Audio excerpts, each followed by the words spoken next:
오늘 수업의 주제는 성욕구를 조절한다는 것입니다. 이번 시간에는 성욕구가 무엇인지, 각자 자신만의 성욕구를 관리하는 방법이 있는지, 올바르게 성욕구를 관리하는 법은 어떠한 것이 있는지에 대해 한번 알아보겠습니다. 누군가 선생님한테 이렇게 질문을 합니다. 요즘 자꾸 야한 생각이 나서 공부에 집중을 할 수가 없어요. 선생님, 저 왜 이러죠? 걱정돼요. 라고요. 여러분 생각은 어때요? 여러분들도 이런 경험이 있나요? 야한 생각이 나고 이성 친구와 스킨십을 하고 싶고 이런 생각들을 하는 게 과연 문제일까요?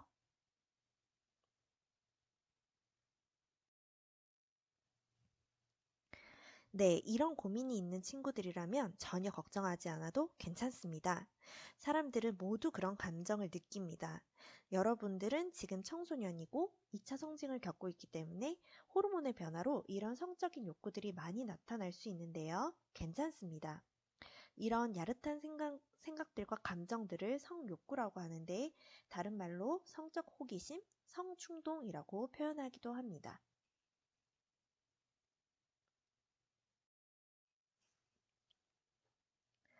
성욕구, 성충동을 느낀다는 것은 잘못된 것이 아니라 누구에게나 나타나는 아주 자연스러운 현상입니다.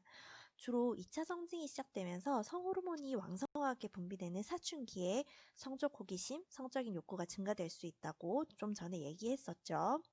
모든 인간은 성별이나 나이, 인종과 관계없이 성적 욕구를 느낍니다.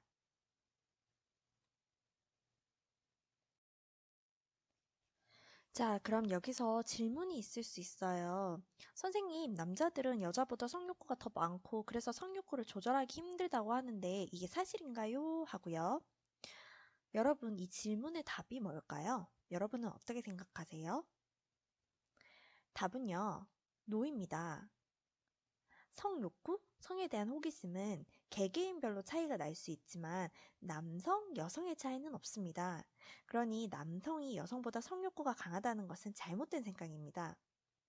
남성이 여성에 비해 성욕구가 강한 것으로 보여지는 것은 사회 문화적으로 여성들에 비해서 남성들은 성적 욕구의 표현에 대해 허용적이었기 때문이었습니다.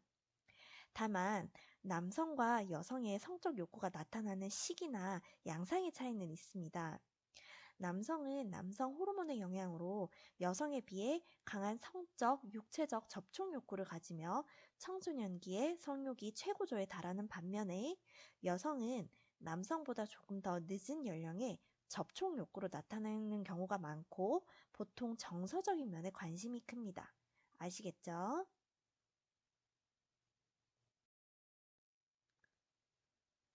그렇다면 성욕구가 나타나면 그걸 조절하는 것은 불가능할까요?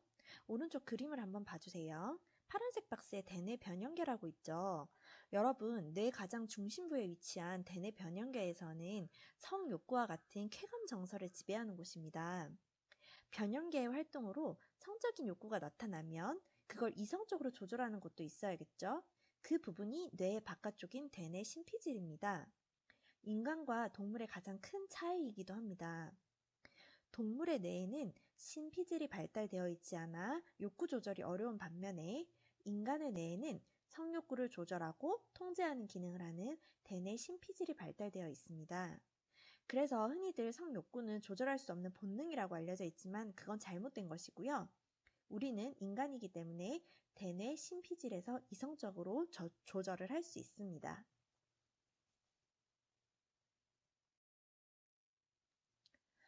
그렇다면 여러분은 각자 성적인 욕구가 생겼을 때 관리하는 방법이 있나요? 각자 머릿속에 떠오르는 것들이 있죠?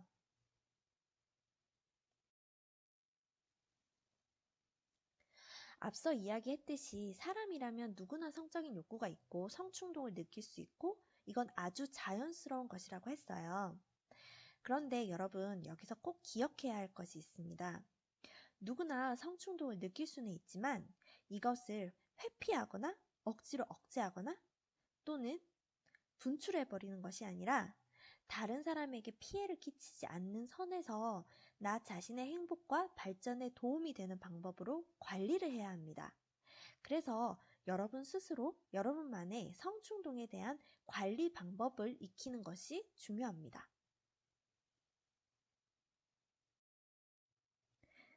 자, 그럼 여기서 질문입니다. 여러분, 성충동을 느낄 때 죄책감을 가지거나 수치심, 공포심, 당장 그만두지 않으면 큰일 날 것만 같은 그런 강박관념을 가져야 될까요? 답은 아니죠. 계속 이야기하고 있지만 모든 사람은 성적인 호기심을 가지고 성적인 욕구를 느낀다고 했습니다. 그렇다면 우리는 동물과 달리 대뇌 심피지를 발달한 인간으로서 성충동이 나타날 때 적절히 이성적으로 조절을 할 수 있어야 하는데요. 성충동에 대한 대처 방법으로는 어떤 것이 있을까요? 성적인 욕구가 나타날 때 운동, 예술 활동을 통해 성적인 욕구를 전환할 수 있고요. 고민스러운 부분에 대해서는 주위 사람들과 대화를 나누며 답을 찾을 수 있겠습니다. 또한 쉽게 성적인 충동을 일으키는 음란물과 같은 매체는 멀리하는 게 좋겠죠. 그럼 여기서 분명 누군가는 왜 이런 음란물을 멀리해야 하나요? 라며 궁금할 겁니다.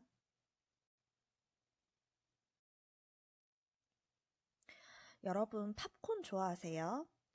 영화 볼 때 필수 아이템이죠. 혹시 이 팝콘을 직접 만들어 본 친구 있어요?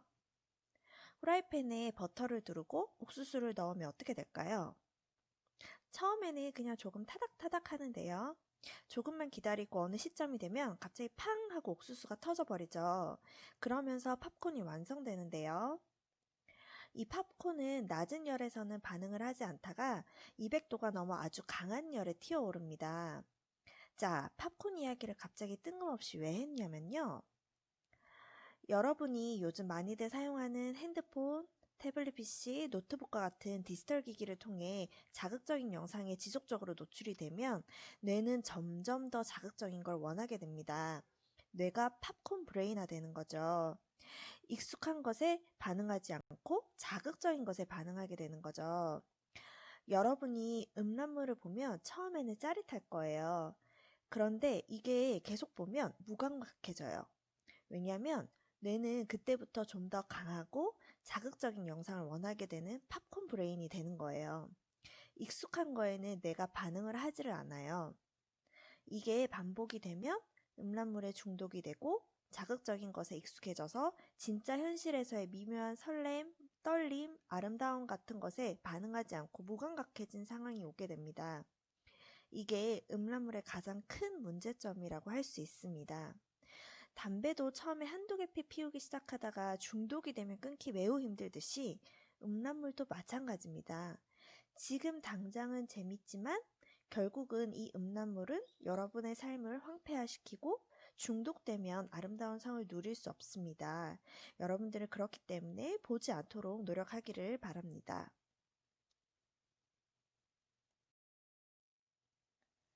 성충동을 관리하는 방법은 여러 가지가 있었죠. 또 한 가지가 이 자위행위입니다. 자위행위란 성기를 자극함으로써 성적인 쾌감을 느끼는 행위로 청소년기의 호르몬 분비 변화에 따른 긴장, 성적 욕구의 증가에 따라 나타나는 자연스러운 현상입니다. 자위행위는 더럽거나 나쁜 행위가 아닙니다. 누구나 할 수 있는 자연스러운 행위라고 생각하면 됩니다.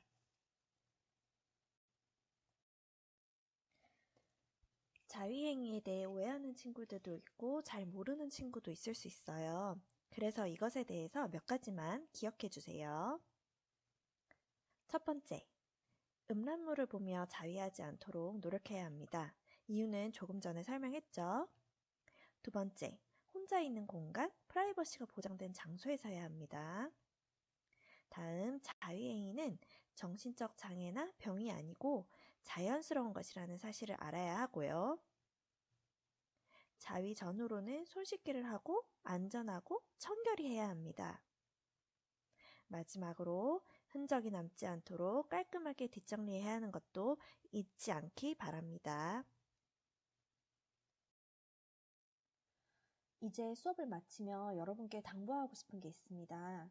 여러분이 성욕구와 성충동, 성적 호기심을 느끼는 건 매우 자연스러운 일이지만 이것을 해결하기 위해서 내가 아닌 다른 사람에게 피해를 주는 것은 범죄 행위라는 것을 꼭 기억하기 바랍니다. 근래 사회적으로 매우 이슈가 되었던 엠번방 사건을 보아도 몇몇의 올바르지 않은 성적 호기심과 성적 욕구 해소를 위해 어린 아이부터 성인까지 많은 피해자가 발생했습니다. 나의 욕구가 타인의 인간 존엄성을 해치게 된다면 그것은 명백한 범법 행위입니다. 여러분의 성적 호기심과 욕구는 스스로 책임감을 가지고 법의 테두리 안에서 해결을 해야 한다는 것을 꼭 기억하고 나 자신, 다른 사람을 서로 모두 존중하면서 성적으로 행복한 삶을 살 수 있기를 바랍니다. 오늘 수업은 여기서 마치고요.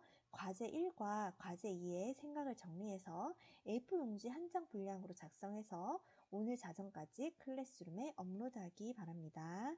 오늘 수고 많으셨습니다.